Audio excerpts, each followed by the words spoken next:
Bonjour à toutes et à tous, nous sommes le 14 décembre 2019, c'est le 169e SITREP. Alors je le tourne toute seule parce qu'en fait nous l'avions tourné en commun avec Tom, mais le PC de Tom a complètement rendu l'âme. Donc je suis partie pour continuer les SITREP toute seule, malheureusement. Donc je dois retourner ce SITREP, puisque je ne peux pas récupérer le fichier qui avait été fait par Tom. Donc voilà, en changement de format, semble-t-il définitif, et changement aussi de plateforme de publication, puisque désormais les SITREP seront systématiquement sur la chaîne YouTube de Donbass Insider. Du point de vue militaire, du 7 au 13 décembre 2019, l'armée ukrainienne a violé le cessez-le-feu en République populaire de Donetsk à 63 reprises, donc plus que la semaine passée, durant lesquelles elle a tiré 94 obus de mortier de 120 et 82 mm, donc on est à presque le double de la semaine précédente. Et si on rajoute toutes les munitions d'un calibre inférieur, on arrive quand même à un total de 460 munitions, donc bien plus du double de la semaine passée. Il faut y rajouter les 4 violations des forces armées ukrainiennes durant les dernières 24 heures, donc il n'y a pas de munitions, parce que tout simplement, ce sont toutes des munitions inférieures à un calibre de 12,7 mm. Donc c'est de la mitrailleuse lourde, des fusils de sniper, des choses comme ça. Les tirs de cette semaine ont blessé 3 soldats de la RPD, 11 habitations ont été endommagées, je vous montrerai une petite carte, c'est tout au même endroit. Côté ukrainien, les pertes hors combat de la semaine sont de 25 soldats blessés depuis début décembre, c'est juste énorme, donc principalement bizutage, mauvaise blague entre collègues, accident de la route, bagarre entre soldats alcoolisés, etc., etc., etc. Du point de vue de l'OSCE, cette semaine, l'armée ukrainienne a continué à brouiller les signaux des drones de l'organisation pour les empêcher de voir les armes lourdes situées près de la ligne de front. Je vous montrerai là aussi une petite carte qui montre les endroits où ça a eu lieu. Les observateurs ont dû poser leurs drones pour ne pas les perdre. L'armée ukrainienne a quant à elle perdu 5 drones cette semaine, qui ont été soit abattus, soit dont les signaux ont été brouillés par les unités de la RPD. Un seul a pu être récupéré, les autres sont tombés dans la zone grise, donc impossible d'aller les prendre là-bas. On va reparler du retrait des troupes, du fameux retrait des troupes dans les zones pilotes qui était l'un des prérequis pour l'organisation de la réunion au format Normandie et qui s'est avéré n'être un vaste enfumage en fait. Un vaste enfumage puisque alors que toutes les mesures de retrait des troupes devaient être terminées à Petrovskoye le 4 décembre, l'OSCE a découvert que l'Ukraine n'a en réalité que partiellement comblé ses tranchées, qu'elle est encore en train de démonter ses fortifications et de déminer sa partie de la zone. Ce qui veut dire qu'en fait, ils ont falsifié les rapports officiels du 6 décembre où ils prétendaient avoir tout terminé. Donc ça, c'est quand même magistral.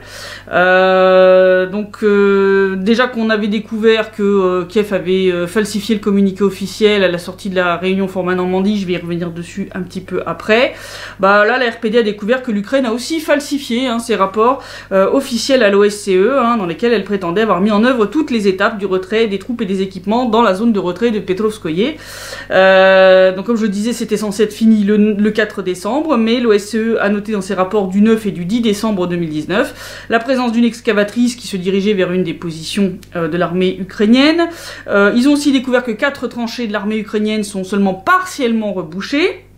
Voilà. Et que les activités de déminage et de démontage des fortifications sont toujours en cours.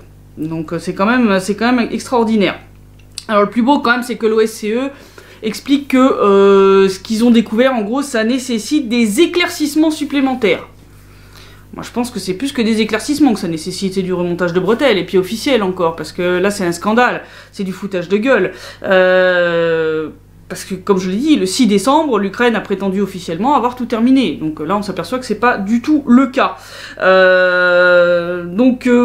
Au vu des rapports de mission de surveillance, il est clair que les déclarations faites dans les médias par les représentants officiels et la notification du ministère ukrainien des Affaires étrangères à la mission de l'OSCE indiquant qu'ils avaient mené à bien le retrait des troupes à Petrovskoye, c'était juste du foutage de gueule. C'était un gros faux, et c'est du faux et usage de faux quand même. Je trouve ça quand même magnifique. Ça a l'air d'être des spécialistes quand même en Ukraine. Donc ça montre surtout que l'Ukraine n'a pas du tout respecté ses engagements, n'a pas du tout respecté le paragraphe 4 de la décision cadre qui stipule que le désengagement doit avoir lieu de manière synchronisée des deux côtés, en miroir, et que ça ne doit pas excéder 30 jours. Donc là, manifestement, on les a carrément dépassés. Et puis en plus, en mentant comme ça, ça crée quand même un dangereux précédent, ça incite pas beaucoup à trouver un accord pour 3 zones pilotes de plus en se disant qu'ils vont nous faire le même cirque. Hein, donc ça c'est quand même pas très bon. Parce qu'en plus, non seulement ils ont falsifié leur rapport, mais en plus ils continuent de violer le cessez-le-feu dans la zone de désengagement. Alors que je rappelle que le but du désengagement, c'est justement d'empêcher des violations du cessez-le-feu dans cette zone-là. C'est justement ça le but. Hein. Là, en fait, dans le rapport de l'OSCE du 11 décembre, cette fois, il indiquait que la veille, les observateurs de la mission de surveillance ont enregistré des violations du cessez-le-feu dans la zone de désengagement de Petrovskoye. Alors, ils ont indiqué qu'ils se trouvaient à 1 km à l'est-nord-est de Bogdanovka, en zone ukrainienne, quand ils ont entendu 3 tirs d'armes légères venant de 2 à 3 km au sud-est à l'intérieur de la zone de désengagement. Donc, c'est totalement abscon, comme d'habitude avec les rapports de l'OSCE. Donc je vais vous montrer une petite carte qui a été fournie par la représentation des RPD au sein du Centre conjoint de contrôle et de coordination du cessez-le-feu. Vous allez voir, c'est beaucoup plus clair comme ça, hein, on comprend beaucoup mieux. Voilà, donc on se rend bien compte que ça vient effectivement de la zone ukrainienne. Hein. Donc voilà.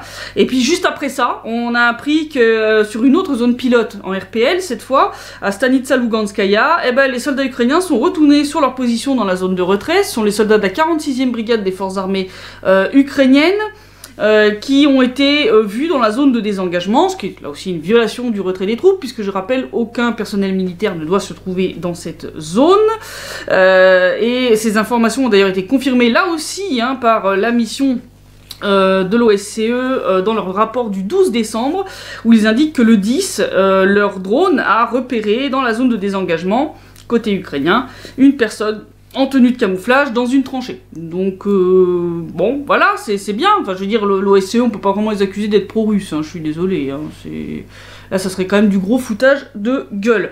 Donc, moi, je pense que c'est très mal parti, le désengagement dans 3 zones pilotes de plus d'ici fin mars 2020, parce que déjà, il va falloir qu'ils recommencent dans ces 2 zones-là. Donc, déjà là, on est très mal parti. Voilà.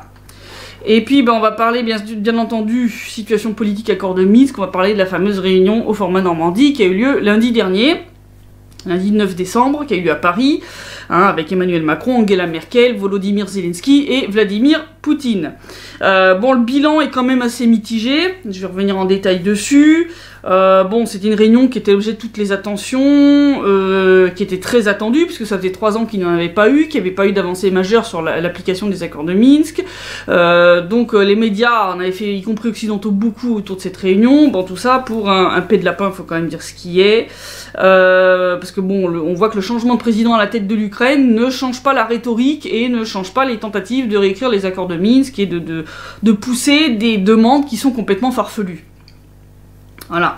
Je vous rassure tout de suite, hein, Zelensky a obtenu aucune concession concernant ses tentatives de réécrire tant les accords de Minsk que la formule Steinmeier, hein, je veux dire, voilà. Mais il n'y a pas eu non plus de grande avancée. Voilà. On a eu une espèce de déclaration d'eau tiède, là, en mode on s'est mis d'accord sur 3 petits machins, voilà, on est content avec ça. C'est à peu près ça. C'est à peu près ça. Surtout que quand je dis ce communiqué officiel, c'est un peu de l'eau tiède, il est tout sauf contraignant. Qu'à part la question du cessez-le-feu total que les 2 parties s'engagent à mettre en œuvre, tout le reste, c'est elles s'engagent, elles acceptent juste de soutenir des accords ou d'encourager le groupe de contact à Minsk à trouver des solutions ou rappeler certains points. Hein, c'est pas très... c'est pas un équivalent des accords de Minsk ou de la formule Steinmeier. Hein, clairement, c'est pas contraignant du tout. C'est un peu du wishful thinking. La conférence de presse qui a eu lieu à l'issue de la réunion a montré le gouffre qui sépare la vision ukrainienne de la vision des 2 républiques populaires qui a été représentée par la Russie, hein, au niveau de la résolution du conflit. Alors que Vladimir Poutine a bien mis l'accent sur le fait que les volets sécurité et politique des accords de Minsk devaient être mis en œuvre en même temps, ce qui est prévu, hein, dans les accords de Minsk. Zelensky continue de dire non, faut d'abord mettre en œuvre le volet sécurité et puis après on s'occupera du volet politique, sauf que ça peut pas marcher comme ça, les 2 doivent être menés en parallèle. Et le volet politique est très mal engagé, quand on voit que Zelensky a de nouveau insisté, comme je le disais, pour récupérer le contrôle de la frontière avant la tenue des élections, dans le Donbass, ce qui est impossible, parce que déjà c'est comme ça que c'est écrit, et dans les accords de Minsk et dans la formule Steinmeier, et qu'en plus, comme l'a très bien dit Vladimir Poutine, si on faisait ça, on se retrouvait avec un deuxième Srebrenica, quoi. Alors là, le père Zelensky m'a vraiment foutu en rogne, je pense que je vais faire un article là-dessus, parce que il a sorti, en réponse à ça, que c'était pas possible, parce que il a dit nous ne sommes pas des gens comme ça, je sais bien que ce sont des Ukrainiens de l'autre côté, et nous respectons nos citoyens. Alors écoute, espèce de connard, oui je sais que t'es président, mais j'en ai rien à faire. Quand tu sors des trucs comme ça, moi ça me donne envie que de te traiter de ça. Vous respectez les habitants d'ici en cherchant à les exterminer, en les bombardant, enfin... C'est quoi le délire? Non mais sérieusement, vous avez fait plus de 13 000 morts officiels, en réalité c'est plutôt 50 000, dont plusieurs milliers de civils, hein, des femmes, des enfants, des personnes âgées, hein, je veux dire... de manière totalement délibérée, parce que quand vous bombardez des gens à 3 km de la ligne de front et qu'il n'y a ni position, ni soldats, ni pièces d'équipement militaire, que vous bombardez une mosquée, que vous bombardez des églises, ou je sais pas trop quoi, ou des hôpitaux, ou des écoles, des maternelles, je veux dire, c'est quoi le délire? C'est ça que vous appelez respecter les gens? Alors je sais bien que la novlangue, la guerre c'est la paix, hein, la liberté c'est l'esclavage, etc. Mais il y a un moment, il faut peut-être juste arrêter de prendre les gens pour des cons. Parce que là, sortir un truc pareil, c'est totalement irrespectueux. Je veux dire, depuis 5 ans, vous bombardez et vous tuez des civils dans le Donbass. Et tu viens nous sortir qu'il n'y aura pas de deuxième Srebrenica, alors que le bilan que vous avez ici est déjà pire que celui de Srebrenica. Et vous faites tout ça et tu me dis que vous respectez les gens d'ici? Mais t'es un fumier. T'es un putain de connard. Parce que c'est pas possible. Je veux dire, comment tu peux sortir des trucs comme ça, mon grand? Enfin, je veux dire, à un moment, faut arrêter quand même le foutage de gueule. Hein, je veux bien la technique de l'enfumage, etc. Mais là, c'est stratosphérique quand même. Donc, s'il te plaît, abstiens-toi de ce genre de déclaration, même à usage interne. Parce que là, franchement, non, ça scandalise les gens ici, ça les met en colère, c'est tout ce que ça fait. Hein. Je veux dire, c'est tout ce que tu as gagné. Bref. Il a aussi, d'ailleurs, le père Zelensky continue de dire qu'il n'y aura pas de modification de la constitution ukrainienne, on va y revenir d'ailleurs. Hein, il exige la démilitarisation totale de l'RPD et de l'RPL, là aussi chose impossible pour la raison mentionnée par Vladimir Poutine. Et exige que les élections se tiennent selon les lois ukrainiennes, ce qui là aussi est impossible, parce que le moindre candidat d'un parti comme Svoboda, Secteur Droit ou autre Azov, qui se pointerait ici, je veux dire, même avec la police et l'armée, pour les protéger, ça se terminerait très mal. Voilà.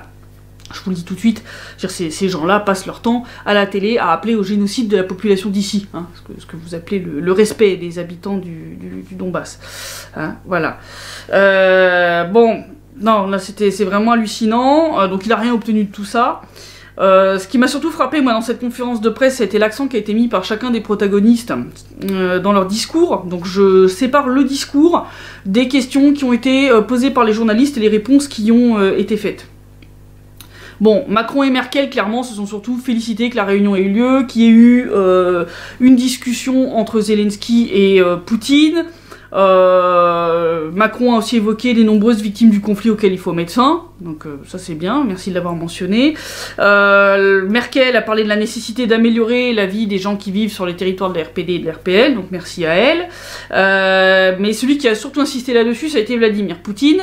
Bon déjà, il a fait vraiment un point récapitulatif de la réunion en listant les points sur lesquels il s'était mis d'accord, et ensuite il a insisté sur le fait qu'il était nécessaire d'augmenter le nombre de points de passage sur la ligne de contact et de créer des conditions plus confortables hein, pour le passage de ces points de contrôle, pour que les centaines voire milliers de personnes qui les franchissent régulièrement puissent le faire beaucoup plus rapidement sans devoir attendre des heures, parce qu'actuellement c'est ça.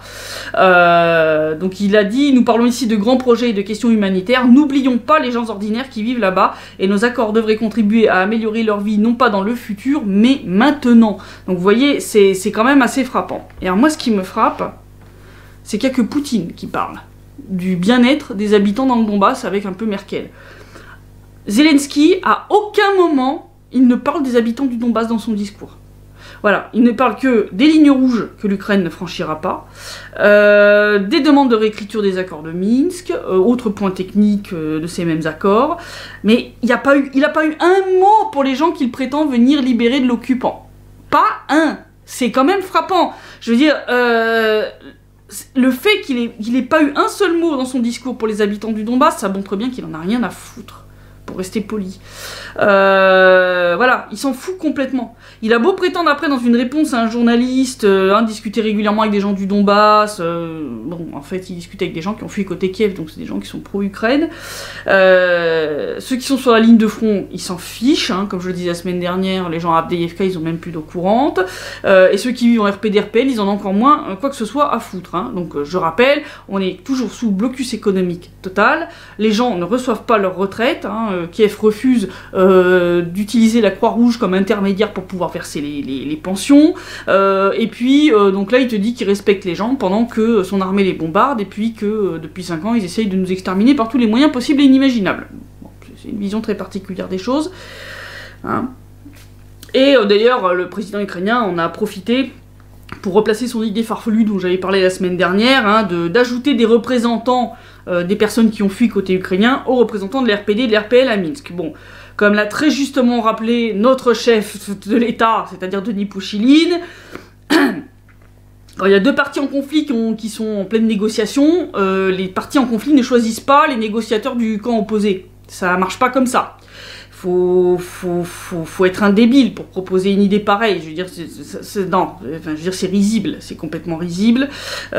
Proposer ça, c'est d'une stupidité confondante, et ça montre que Zelensky n'a aucune intention de négocier avec l'RPD et l'RPL et leurs représentants. D'ailleurs, on le voit, hein, là, il a lancé déjà des amendements à la constitution ukrainienne pour la décentralisation, sans se coordonner avec les deux républiques, qui l'ont dit, mais qu'est-ce que c'est que ça? On ne reconnaîtra pas ça comme étant la mise en œuvre des accords de Minsk. Vous devez vous mettre d'accord avec nous. C'est pas vous décidez tout seul et vous mettez en œuvre, ça marche pas comme ça. Vous voyez vraiment, il y a une volonté d'échapper à l'application réelle des accords de Minsk, et d'essayer de faire croire qu'il les applique avec des mesures bidons, mais en réalité, il fait n'importe quoi. Voilà, il fait ce qu'il a bien envie.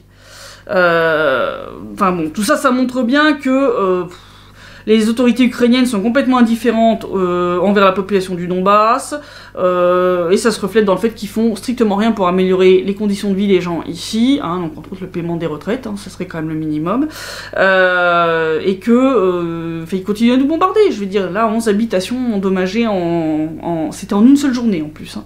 En une seule journée, ils ont déglingué 11 habitations civiles. Je veux dire, faut arrêter les bêtises. Donc c'est juste pas possible. Non. Donc bon, heureusement, si les habitants du Donbass n'ont pas pu compter sur Zelensky pour défendre leurs intérêts, ils ont été défendus par Vladimir Poutine. Il y a eu quelques petites avancées, moi j'attends qu'elles soient mises en œuvre, hein, avant de dire que ce sont des avancées, hein, mais qui ont été obtenues sur le volet sécurité des accords de Minsk. Donc il y a eu quelques décisions qui ont été, sur lesquelles ils ont réussi à se mettre d'accord, pour le communiqué officiel. La mise en œuvre d'un cessez-le-feu complet d'ici la fin de l'année 2019, élaborer et mettre en œuvre un plan de déminage, soutenir un accord au sein du groupe de contact à Minsk pour procéder au désengagement des troupes et des équipements dans 3 nouvelles zones pilotes d'ici la fin mars 2020, encourager le groupe de contact à Minsk à faciliter un échange de prisonniers au format tous les prisonniers identifiés contre tous les prisonniers identifiés d'ici la fin de l'année. Ça aussi c'est mal parti parce que Kiev essaie de nouveau de réécrire l'accord. Et soutenir un accord au sein du groupe de contact à Minsk dans les 30 jours pour ouvrir de nouveaux points de passage sur la ligne de front. Bon, si ça constitue une petite avancée dans le bon sens, et encore comme je dis, moi j'attends de voir l'application réelle, parce qu'entre les mots et la réalité, moi ça fait longtemps que je crois plus à ce que me raconte Kiev. Moi ce qui m'a surtout marqué, c'est que le fait, normalement, un désengagement sur l'ensemble de la ligne de contact avait été convenu lors des travaux préparatoires de la réunion. C'est-à-dire, normalement, avant que les chefs d'État se déplacent, il y a des experts, hein, des représentants des différents pays qui se rencontrent pour se mettre d'accord déjà sur un certain nombre de trucs, hein, histoire que les chefs d'État perdent pas de temps et qu'ils aient plus en gros qu'à discuter de 3 détails. Bon. Et normalement, lors de ces travaux préparatoires, en fait, Kiev avait donné son accord, hein, pour un désengagement complet sur toute la ligne de front. Et bien, une fois arrivé à Paris, eh ben non, finalement, Kiev a refusé. Et pour moi, ça montre que Zelensky a aucune envie de réellement appliquer les accords de Minsk. C'était du blabla.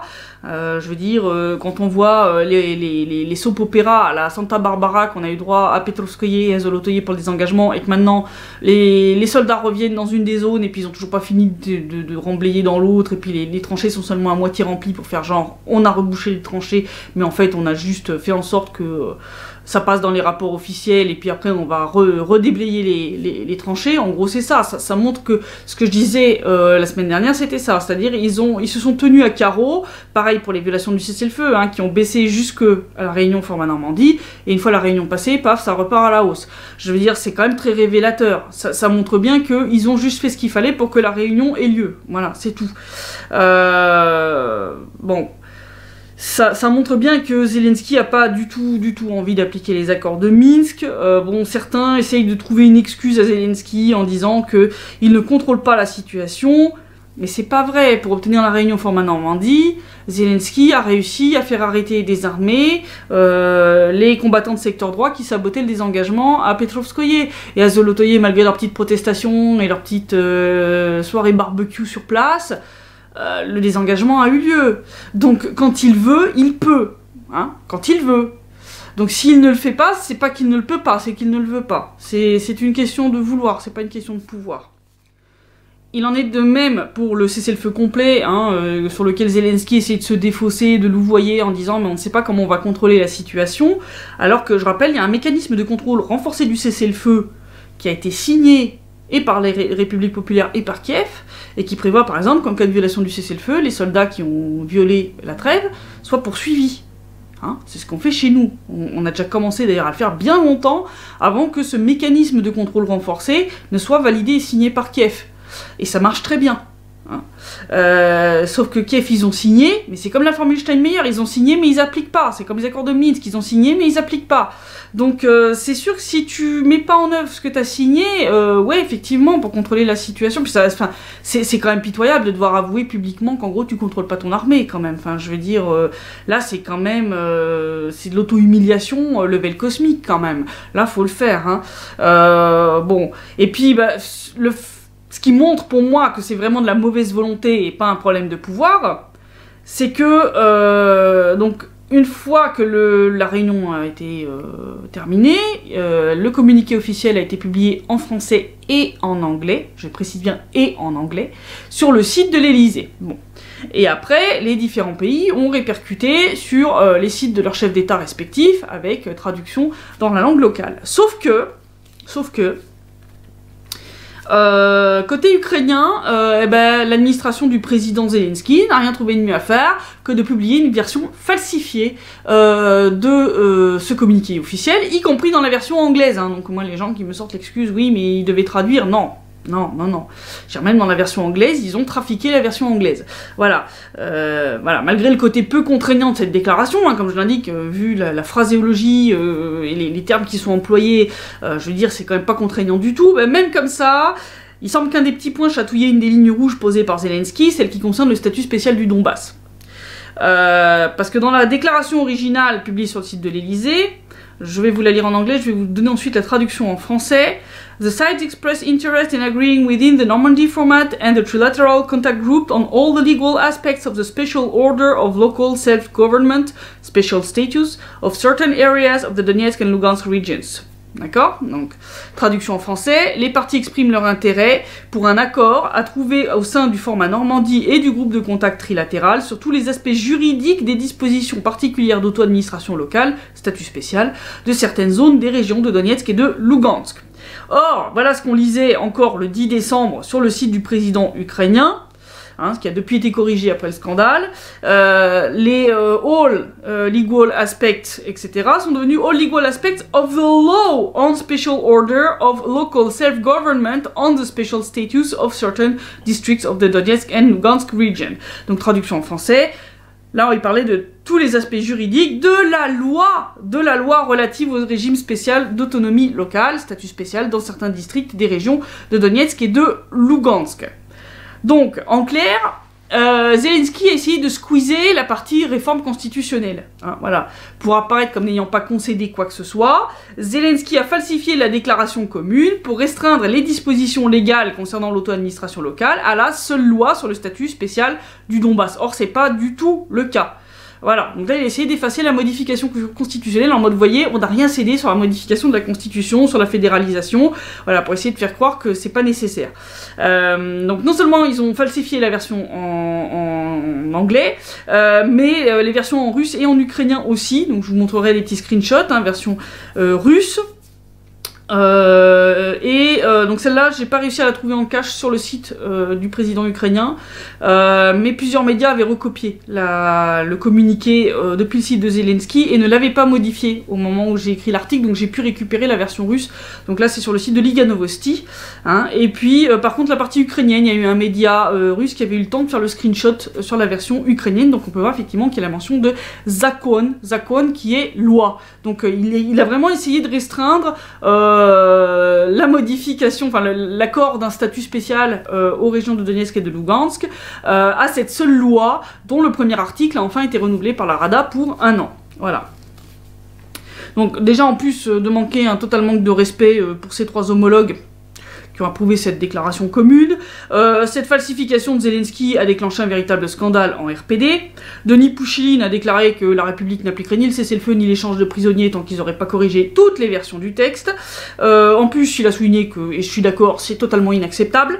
Et il s'est demandé en plus si vraiment il prenait les gens pour des cons, hein, si vraiment il pensait que personne n'allait voir la supercherie alors que le communiqué officiel en anglais a été communiqué, comme je l'ai dit, sur le site de l'Elysée.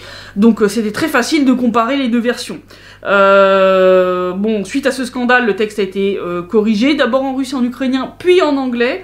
Mais bon, le mal a été fait, et pour moi, cette falsification montre que l'Ukraine n'est pas du tout un partenaire de négociation fiable, hein, comme l'a souligné la ministre des Affaires étrangères de la RPD, Natalia Nikonorova.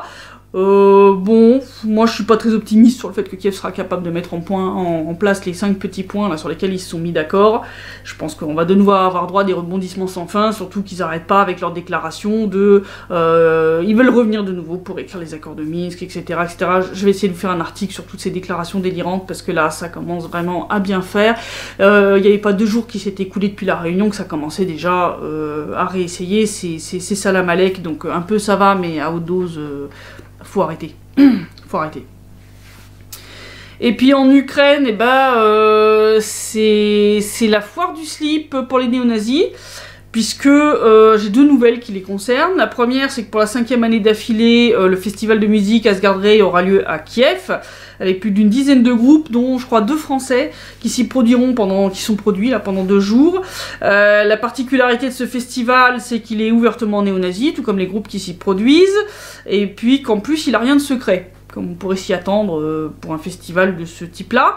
Voilà, parce que dans n'importe lequel des pays européens normaux, normalement, un festival comme ça, tu l'organises sous le manteau. Tu te fais discret. Hein.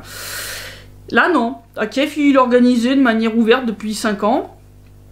Et puis le qualificatif néo-nazi n'est pas exagéré, puisque les groupes qui vont s'y produire ont des chansons dont les paroles vont des propos antisémites à la négation de l'Holocauste, en passant par l'éloge de chefs nazis, y compris Hitler, et les appels à la violence. Hein. D'ailleurs, comme l'écrit très bien un des fans du festival, celui-ci est le meilleur rassemblement mondial de nationalistes blancs. Bon, je sais pas ce qu'il vous faut de plus, moi. Bon, ça promet des jolies rencontres entre néo-nazis de plusieurs pays, des saluts nazis, des drapeaux de mouvements néo-nazis, comme lors des concerts du groupe Sekira Peruna, hein, celui où le premier ministre ukrainien s'était rendu, là, hein, en octobre. Je vous y renvoie. Bon, moi, quand le chef du cabinet des ministres vient publiquement à un concert de néo-nazis, il n'y a rien d'étonnant à ce qu'un festival de musique de la même idéologie gerbante puisse avoir lieu dans la capitale, sans que ça dérange personne au sein du gouvernement ukrainien, sans que personne essaye de l'empêcher. Hein. Et puis on comprend encore mieux la collusion quand on sait qu'en plus le festival est organisé avec avec l'aide sous l'aile du mouvement Azov. Hein. Donc ça a l'air d'être organisé sous supervision du mouvement Azov, hein, dont je rappelle le régiment fait partie de la garde nationale, qui est sous le contrôle du ministère de l'Intérieur, et donc de ce cher Arsène Avakov, hein, voilà.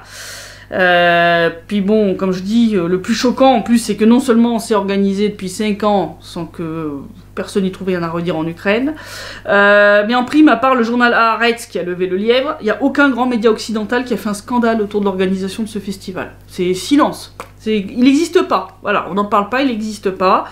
Ça me fait quand même halluciner, parce que quand je pense à certains médias européens et français entre autres, si prompts à nous dégainer l'extrême droite pour salir Pierre-Paul ou Jacques, c'est marrant, quand c'est des néo-nazis ukrainiens, ils les voient pas, ils sont aveugles.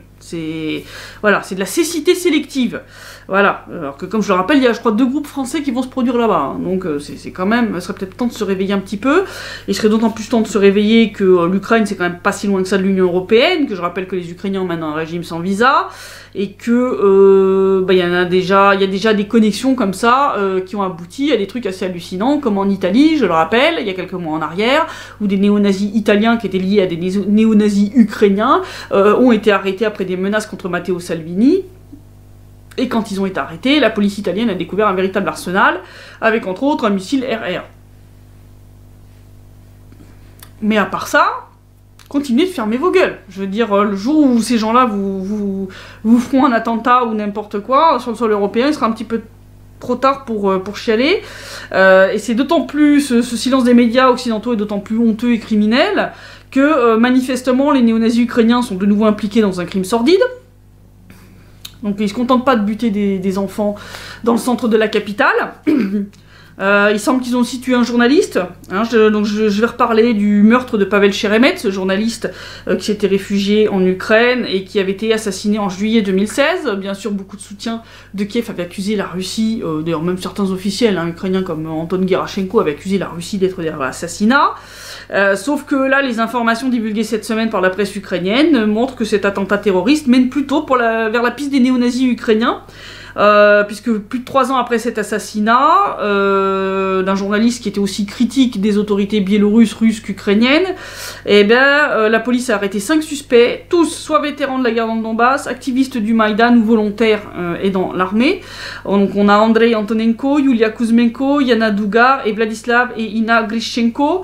Ils ont aussi fouillé l'appartement de 2 autres personnes, Evgeny et Natalia Akastelov et Akastelova.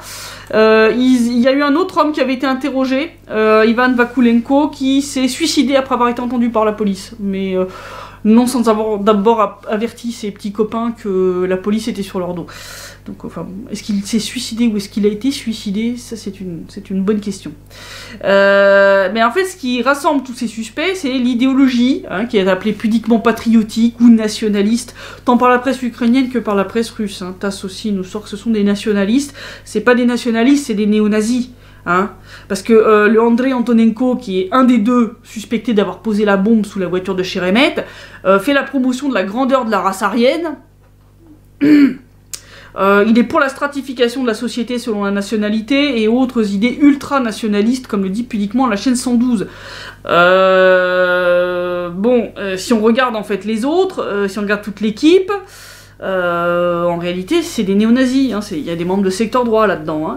Antonenko serait l'organisateur de cet acte terroriste dont le but était, soi-disant, de déstabiliser la situation en Ukraine et de promouvoir les idées néo-nazis, et c'est d'ailleurs autour de cette vision politique commune qu'il aurait recruté cette équipe qui a mené l'attentat terroriste. Il semble que là des nouvelles informations sont sorties, certains des membres de cette équipe auraient été des agents, on va dire, non officiels du SBU. Ça commence à se sentir vraiment très mauvais, ces histoires, je vous le dis, mais ça montre qu'il y a vraiment des collusions entre les autorités et tous ces mouvements qui, même s'ils font des petits scores aux élections, vous voyez, ils ont quand même un pouvoir, parce que quand vous avez des gens qui ont une idéologie comme ça, qui travaillent, même non officiellement, pour les services secrets, je pense qu'il est temps de se poser 2-3 petites questions. Voilà. Et puis comme je disais, on a vraiment des liens directs en termes d'idéologie néo-nazie, puisque Vladislav et Ina Grishchenko sont tous les 2 des volontaires de secteur droit qui ont combattu dans le Donbass, secteur droit dont je rappelle, le drapeau et l'idéologie viennent en droite ligne de Stepan Bandera et de ses petits copains collaborateurs de nazis pendant la Seconde Guerre mondiale, donc il n'y a pas d'autre terme que néo-nazi pour les décrire. On a aussi une photo que je vais vous montrer, montrant Yulia Kuzmenko, qui est donc suspectée d'être la 2e personne qui a posé la bombe avec Antonenko. Et elle se montre cette chère Yulia avec Oleg Sentsov. Oleg Sentsov, oui, le pseudo-réalisateur ukrainien, le terroriste, qui voulait poser des bombes en Crimée, et qui soutient d'ailleurs des bataillons néo-nazis dans ses déclarations publiques aussi, c'est quand même magnifique. Le même mec dont le complice avait admis qu'effectivement il avait bien cramé un bâtiment en Crimée. Donc voilà, il semble qu'entre terroristes néo-nazis, on se comprend et on se soutient mutuellement, visiblement. D'ailleurs, les néo-nazis ont foutu le bordel lors de l'audition devant la cour pour la détention provisoire de plusieurs des suspects Hein, donc ils ont même menacé les juges, ils ont menacé le procureur, enfin vous voyez, c'est très sympathique l'ambiance en Ukraine, et à part ça c'est une démocratie. Voilà. Le pire en plus, c'est que d'après l'enquête menée par la police ukrainienne, l'explosion qui a tué Sheremet ne serait pas la seule à mettre à l'actif de ce groupe terroriste néo-nazi. En tout, il y aurait 35 explosions qui seraient potentiellement dues à ce groupe, dont celle des pylônes électriques dans la région de Kherson en novembre 2015 qui avait privé la Crimée de courant, et puis une autre qui visait à assassiner une autre personne à Kosov dans la région d'Ivano-Frankovsk. Alors au vu du palmarès potentiel de ce petit groupe terroriste néo-nazi, on se demande pourquoi il a fallu plus de 3 ans avant de les arrêter. Bon, déjà, leur petit lien avec le SBU, là, semble-t-il, ça pourrait être une petite explication de d'où venait la protection, mais je pense que la protection, elle a sauté quand, en fait, le groupe a décidé d'assassiner une volontaire et ex-combattante de secteur droit, donc une des leurs, hein, Maroussia Zvirobi, qui devait, semble-t-il, servir de nouvelle victime sacrificielle. Il semble que là, ils ont voulu faire le crime de trop. Donc là, il semble que là, d'un seul coup, la couverture, elle a été retirée vite fait. Hein, parce que bon, là, ils étaient quand même prêts à assassiner une des leurs pour déstabiliser à nouveau la situation en Ukraine et offrir une nouvelle victime à ériger en icône nationale derrière laquelle rallier le pays. Ça vous rappelle pas un petit truc, ça ? Le Maïdan, hein? Les gens qui nous disent que de croire que les néo-nazis ukrainiens ou les gens qui menaient le Maïdan ont pu assassiner les manifestants pour obtenir le coup d'état, que c'est des théories du complot, qu'on est des méchants complotistes, c'est quoi ça? Les mecs étaient prêts à assassiner une des leurs, hein. D'accord? Pour jouer les victimes sacrificielles.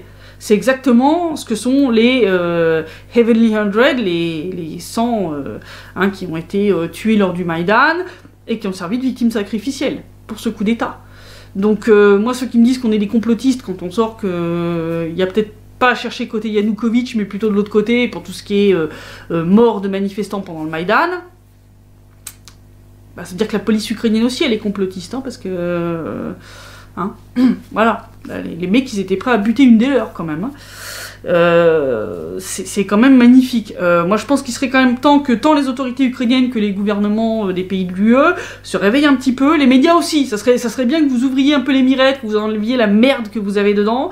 Parce qu'à force de fermer les yeux sur ces organisations néo-nazies et leur dangerosité, sous prétexte de russophobie, à un moment, les victimes sacrificielles et les attentats terroristes, ils vont les faire en Union européenne. Ils vont vous les faire chez vous. Il y a un moment, il faudra pas chialer. Je veux dire, les informations, vous les avez, elles sont disponibles publiquement, vous n'en faites rien, vous les publiez pas, vous fermez les yeux, à un moment vous êtes complice. Hein. Je veux dire, ça s'appelle de la complicité. Voilà, donc à un moment, arrêtez, sous prétexte de russophobie, de soutenir et de fermer les yeux sur ce genre de trucs. C'est... Voilà, après ça sera sur votre conscience, ça sera pas sur la mienne. Hein. Moi j'ai fait mon boulot, donc voilà. Et puis pendant ce temps-là, à Kiev, eh bien, le média ukrainien Strana.ua nous a pondu un papier sur le fait que les Ukrainiens regardent plus de porno que les Russes, et qu'en plus ils regardent plus de porno russe que de porno ukrainien. Je dois avouer, je comprends pas très bien l'idée de l'article, je vous montrerai les statistiques, qui viennent du site Pornhub, hein, qui indique que l'Ukraine est 16e, quand la Russie n'est que 18e, hein, en matière de pays d'origine des visiteurs. Les Ukrainiens, ils passent aussi plus de temps que les Russes, avec 9 minutes 56 en moyenne contre 8 minutes 35. Et il est à noter que les visiteurs ukrainiens sont 686% plus nombreux par rapport au reste du monde à regarder des vidéos dans la catégorie russe. Et cette demande est classée 7e pour les Ukrainiens, quand la demande ukrainien, donc le porno ukrainien, n'est classée qu'à la 12e place. Voilà, donc moi je comprends pas trop, hein, genre d'article, je sais bien que vous êtes obsédés par la Russie, mais au point d'aller chercher ce genre de non-sujet qui sert plus à vous auto-humilier qu'autre chose, je comprends pas. Parce que là, ce que Strana a écrit, c'est que les Ukrainiens sont plus accros au porno que leurs voisins, mais qu'en plus ils préfèrent le porno du voisin au leur. Alors, je sais pas si c'est une histoire de langue ou que le porno russe est peut-être meilleur, j'en sais rien. Mais là, franchement, c'est pas top prestige comme news. Et je pense que les Ukrainiens auraient pu s'en passer. Parce que quand vous racontez des cracks ou que vous faites des articles de merde pour essayer de redorer le blason de l'Ukraine, je peux encore comprendre, toi, vous essayez un peu d'entretenir un peu l'ego, tu vois, un peu de... Voilà, ça se comprend. Mais les articles d'autoflagellation comme ça rime à quoi? Je comprends pas. Et est-ce que c'est une façon de vous plaindre que les Ukrainiens consomment plus de porno russe que de porno ukrainien? Je sais pas. mais c'est débile. Je pense sincèrement, je sais pas, vous étiez en manque d'articles, vous avez un quota par jour où il faut parler de la Russie, je sais pas. Mais enfin là c'est n'importe quoi. Enfin, je veux dire, abstenez-vous de faire des articles comme ça, c'est pas du journalisme, ça c'est n'importe quoi. Donc voilà la situation. Je crains malheureusement que le bilan des bombardements va continuer à repartir à la hausse. Je pense que c'est très très mal parti pour l'instauration d'un cessez-le-feu complet d'ici la fin de l'année, sauf miracle. Comme je dis, je vais essayer de vous faire un article complet sur toutes ces déclarations contradictoires, délirantes ou redondantes, c'est-à-dire Zelensky est venu avec sa demande de changer l'ordre d'application des accords de Minsk. Poutine lui a dit niet. Il y a eu d'ailleurs un petit moment un petit peu tendu. Il semble qu'ils ont tellement insisté qu'à un moment, Surkov, qui était là avec Poutine, a dit écoutez, on arrête là. Soit vous arrêtez avec vos bêtises, soit on s'en va, quoi. Bon, ça les a un petit peu calmés, mais là ils recommencent dans les médias, quoi. Ils nous ressortent les mêmes trucs sur lesquels Poutine a déjà dit non. Genre, Poutine vous a déjà dit non, il va pas changer d'avis ni demain, ni après-demain, ni dans 3 semaines. Je veux dire, c'est pas ce genre de personne, c'est pas ce genre de chef d'État, donc arrêtez. Je veux dire, ça devient complètement débile, passez à une vision constructive des choses. Soit vous admettez officiellement, publiquement, que vous n'appliquerez jamais les accords de Minsk, hein, comme l'a dit Pristaiko, le ministre des Affaires étrangères, qui dit mais on peut pas les appliquer, donc en fait il faut les changer parce qu'on peut pas les appliquer tels quels. Mais c'est quoi ce délire? Comme l'a dit un ami sur Twitter, bah c'est quoi? Tu te pointes à un concours d'entrée dans une école, faut obtenir 80 sur 100, tu sais que tu vas arriver à maximum 20, tu dis ouais mais il faut changer le concours parce que je suis un cancre, et que je pourrai jamais atteindre le niveau. Mais qu'est-ce que c'est que ces conneries? C'est n'importe quoi. Enfin, je veux dire, là, on plane, mais complet, hein. Là, ça devient complètement stratosphérique. Donc, je pense que ça mérite un article, quand même, pour souligner un petit peu le côté complètement délirant de ce genre de réaction et de déclaration. Et puis surtout, montrer que ça montre clairement, ils ne veulent pas appliquer les accords de Minsk. C'est ce que j'ai toujours dit. Ce n'est pas applicable. Parce que ce sont des accords que l'Ukraine a signés en position de défaite militaire. Et donc, forcément, ils ne sont pas avantageux pour l'Ukraine. Et donc, comme ils ne veulent pas reconnaître leur défaite, leur humiliation militaire, et voilà, on en est là. Mais il n'y aura pas de Minsk 3. Soit vous vous asseyez officiellement sur Minsk, on finit le boulot, on finit de récupérer les territoires qui auraient dû être ceux de l'RPD et de l'RPL après le référendum de 2014, soit vous les appliquez, mais vous arrêtez de tourner autour du pot et de dire oui mais il faut modifier ça parce que ça on peut pas, parce que ça on peut pas. Bah non, vous avez signé, ça a été validé par une résolution du Conseil de sécurité de l'ONU, donc soit vous vous pointez devant l'ONU et vous dites honnêtement, les accords on les appliquera jamais, vous pouvez les jeter à la poubelle, mais ayez l'honnêteté de le faire, c'est tout. Je veux dire, assumez. Je veux dire, à un moment, vous avez un totem d'immunité totale. Comme disait Poutine, on pourrait vous filer des bébés à bouffer au petit-déj, personne n'y trouverait rien à redire. Donc faites-le. Enfin, je veux dire, faites-le. Vous avez le totem d'immunité. Alors, allez-y, franco, pointez-vous devant l'ONU. Dites, les accords de Minsk, on les jette à la poubelle parce qu'on pourra jamais les appliquer. Voilà, et puis on terminera la guerre comme elle a commencé, ou alors vous faites un divorce à l'amiable sur base d'autres accords avec la RPD et la RPL, mais il n'y aura pas de Minsk 3, ça suffit maintenant. Voilà, on vous a signé 2 fois Minsk, 2 fois vous vous êtes assis dessus, vous avez violé ces accords, vous ne les appliquez pas, à un moment faut arrêter, on ne va pas vous les signer 3, 4, 5, 10 fois, ça suffit. Ça suffit, à un moment, soit vous appliquez ce que vous signez, soit vous admettez que ce que vous signez, ça vaut même pas un rouleau de papier toilette. C'est tout. Bon, voilà. Donc voilà la situation, et puis donc désormais, les sites seront comme je l'ai dit, sur la chaîne YouTube de Donbass Insider. J'en suis vraiment désolée, c'est une cata pour Tom, parce que Tom ne faisait pas que des sites avec moi, il en faisait avec Essar Midani, avec Franck Picciarelli, sur la Libye, sur la Syrie. Donc là, c'est quand même très très très mauvais. Ça va être une perte d'information énorme. Donc s'il y a des gens qui sont prêts à aider Tom, contactez-le sur son compte VK. Parce que voilà, il a besoin d'aide pour... il peut pas se racheter un nouveau PC. Il n'en a pas les moyens. Donc voilà, si vous êtes prêts à soutenir Tom pour que l'information puisse continuer, voilà, vous savez où le trouver. Tom Aldrin sur Contact. Et puis moi je vous dis à la semaine prochaine.